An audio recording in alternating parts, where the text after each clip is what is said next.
आता सिल्वर ओकवर घडामोडींना वेग आलेला असून काँग्रेसचे बडे नेते शरद पवारांच्या भेटीला सिल्वर ओकवर दाखल झालेले होते. के.सी. वेणुगोपाल, रमेश चेन्निथला, बाळासाहेब थोरात यांनी शरद पवारांची भेट घेतलेली असून राष्ट्रवादीचे अनिल देशमुखही यावेळेस बैठकीला हजर होते.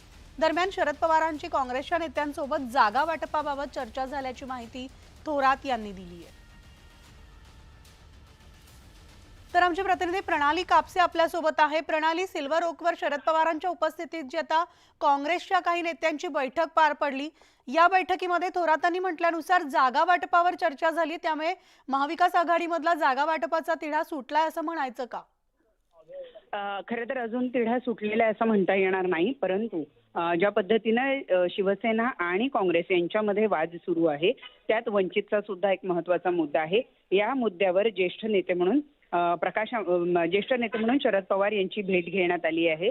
त्यांच्याशी चर्चा करण्यात आलेली आहे आणि त्याचबरोबर आजपासून जेव्हा लोकसभेच्या निवडणुका जाहीर होतील तेव्हा प्रचार कोणत्या मुद्द्यांवर केला तर तो जास्त उपयुक्त ठरू शकेल, लोकांपर्यंत जास्त प्रमाणात पोहोचेल, या सगळ्या मुद्द्यांवर सुद्धा चर्चा झालेली आहे. अतिशय महत्त्वाचा मुद्दा आपल्याला एक म्हणता येईल की आज बाळासाहेब थोरात या ठिकाणी निमंत्रण देण्यासाठी सुद्धा आलेले होते, परंतु प्रकाश आंबेडकरांना निमंत्रण देण्यात आलेलं आहे का याबद्दल किंवा तुम्ही प्रत्यक्ष जाऊन निमंत्रण देणार आहात का याबद्दल विचारणा केलेली असता ह्या चर्चा वरिष्ठ पातळीवर सुरू आहे असं त्यांनी म्हटलेलं आहे. म्हणजे काय तर काँग्रेसच्या वरिष्ठ नेत्यांकडून अजूनही प्रकाश आंबेडकर यांना हिरवा कंदील नाही, हेच यातून उघड होताना आपल्याला बघायला मिळतंय.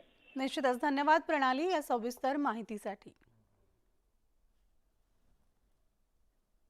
आणि या बातमीचं बुलेटिनमध्ये एक छोटासा ब्रेक घेऊन लगेच